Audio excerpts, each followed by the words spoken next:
Assalamu alaikum students, this is me Rubam Malik here, your zoology teacher. We are on our chapter number 2, that is the biological molecules, and today we will start from the general biological molecules, the main important classes of biological molecules one by one. So the important classes of biological molecules are proteins, carbohydrates, lipids and nucleic acid. Now these four are macromolecules. Now you know about the term macromolecules. It means the larger molecules, the polymers basically, right? अब ये polymers कैसे बनते हैं? ये मिलकर बनते हैं monomers से, यानी कि इन तमाम मैक्रोमोलिक्यूल्स का, इन तमाम पॉलीमर्स का कोई ना कोई सब यूनिट है जिनसे मिलकर क्या बन रहे हैं, ये पॉलीमर्स बन रहे हैं. तो अगर हम इनके सब यूनिट्स की या आप कहें हम इनके मोनोमर्स की बात करते हैं, तो जब हम प्रोटीन्स की बात करते हैं तो उनके मोनोमर्स क्या कहलाते हैं? Amino acids. यानी अमाइनो एसिड्स मिलकर किस प्रोसेस के थ्रू मिलकर? The joining of monomers is condensation. ठीक है, उसके थ्रू मिलकर क्या बनाते हैं? प्रोटीन्स बनाएंगे. इसी तरीके से जब हम कार्बोहाइड्रेट्स की बात करते हैं तो हमारे पास मोनोसेकेराइड्स, जो इसके सबसे स्मॉलेस्ट यूनिट हैं, सब यूनिट्स हैं, वो मिलेंगे आपस में, तो क्या बनेंगे? लार्जर कॉम्प्लेक्स मॉलिक्यूल, मैक्रोमोलिक्यूल बनेगा, जो क्या कहला रहा है? कार्बोहाइड्रेट्स. नेक्स्ट जब हम बात करेंगे लिपिड्स की, तो लिपिड्स के जो मोनोमर्स हैं वो क्या कहलाते हैं? फैटी एसिड्स या ग्लाइसरोल भी ये कहलाते हैं. ठीक, वन बाय वन हम डेफिनेटली एक एक के स्ट्रक्चर को आगे डिटेल में पढ़ेंगे. This is just the overview. The last one is nucleic acid, और इनके जो हमारे मोनोमर्स हैं वो क्या हैं? न्यूक्लियोटाइड्स. ठीक है, ये सब मोनोमर्स हैं जिनसे मिलकर हमारे पास फिर क्या बनेंगे? ये मैक्रोमोलिक्यूल्स, ये पॉलीमर्स बनेंगे. क्लियर? सो अब हम स्टार्ट करते हैं प्रोटीन से. तो प्रोटीन्स क्या हैं? Polymers of amino acid. ठीक, सेकेंड हमने बात की थी कि हमारे पास प्रोटोप्लाज्म में 70 से 90% हमारे पास क्या मौजूद होता है? वाटर. और अगर हम कहें कि वो वाटर एवोपोरेट हो गया है तो पीछे हमारे पास क्या बचेगा? सिर्फ और सिर्फ ड्राई वेट सेल का बच जाएगा. राइट?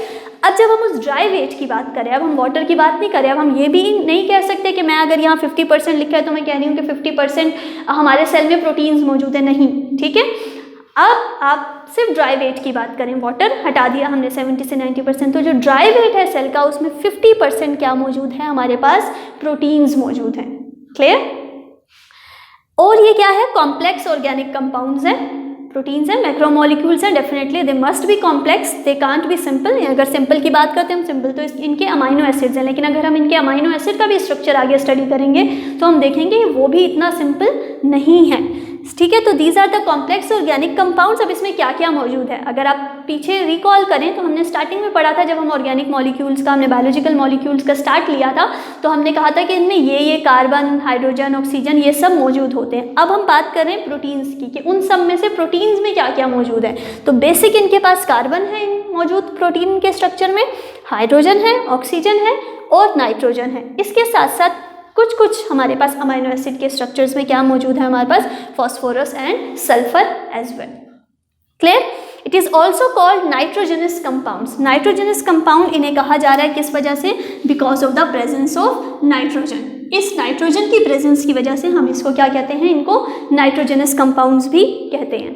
अब अगर हम बात करें कि ये किस तरीके से हमारी बॉडी में रोल क्या प्ले कर रहे हैं, फंक्शनल रोल क्या है इनका, तो हम कहेंगे कि ये बिल्डिंग ब्लॉक्स हैं प्रोटीन्स टिश्यूज़ की. यानी हमारी बॉडी में जो टिश्यूज़ बन रहे हैं वो किससे मिलकर बने हुए हैं? वो प्रोटीन से मिलकर बने हुए हैं. उसकी एग्जांपल आपके सामने, हमारे हेयर जो है वो, उसका स्ट्रक्चर कैसे? प्रोटीनियस स्ट्रक्चर है. ठीक है, स्किन, हमारी स्किन में प्रोटीन मौजूद है, हमारे नेल्स में प्रोटीन मौजूद है. अगर हम बर्ड्स की बात करते हैं तो हमारे उनके फेदर्स में किससे मिलकर बने हुए हैं? वो उनके प्रोटीन से मिलकर बने हुए हैं. ठीक है, इसके अलावा अगर हम कुछ फूड सोर्सेज की बात करते हैं कि हमें कौन कौन से फूड जो हैं वो रिच इन प्रोटीन होते हैं और हमें कंज्यूम करने चाहिए ताकि डेफिनेटली फिर वो हेल्प कर सके हमारी बॉडी की बिल्डिंग के लिए, टिश्यूज़ की बिल्डिंग के लिए, तो हमारे पास egg, meat, fish, milk, pulses, दालें, ये सब क्या हैं? सोर्सेज हैं. किसके? हमारे प्रोटीन के बहुत मेजर सोर्सेज हैं. ठीक, अब आते हैं हम अमाइनो एसिड के स्ट्रक्चर की तरफ. ठीक है, हमने बात की कि प्रोटीन्स क्या हैं? पॉलीमर्स हैं. किसके? अमाइनो एसिड के, यानी मोनोमर्स, इनके जो सब यूनिट है वो अमाइनो एसिड है.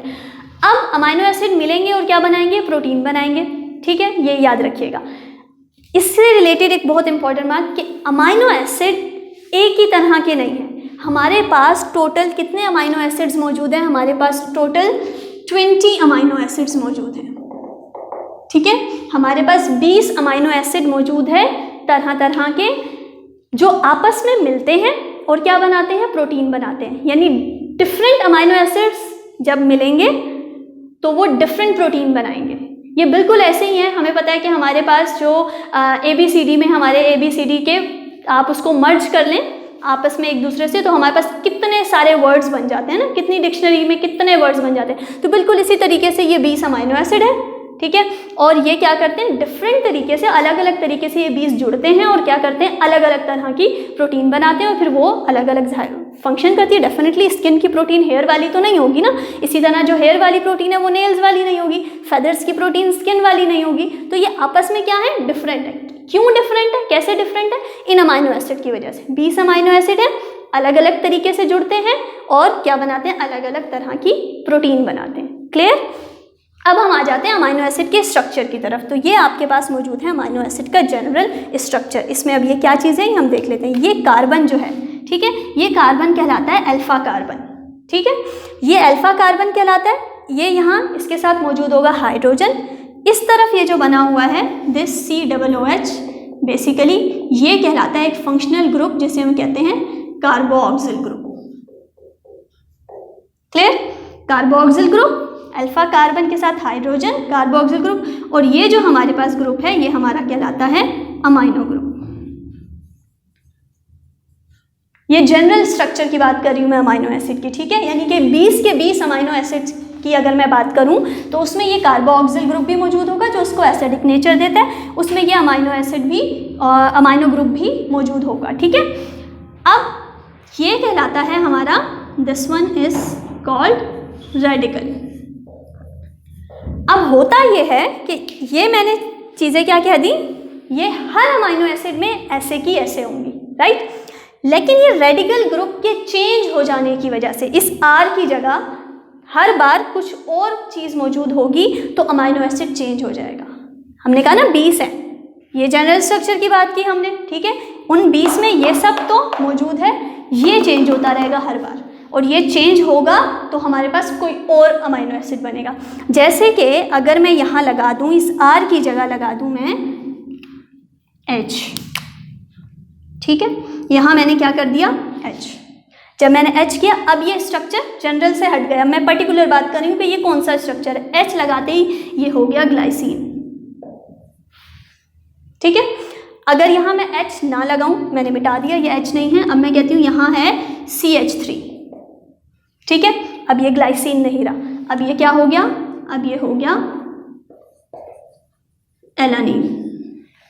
यानी कि रेडिकल ग्रुप चेंज होता रहेगा और आपके पास अमाइनो एसिड का स्ट्रक्चर वो पर्टिकुलर एक अमाइनो एसिड होता रहेगा। और अगर हम सिर्फ जनरल की बात करेंगे तो जनरल में यहाँ क्या है, ये जनरल आपके पास this is basically R, radical, ठीक है।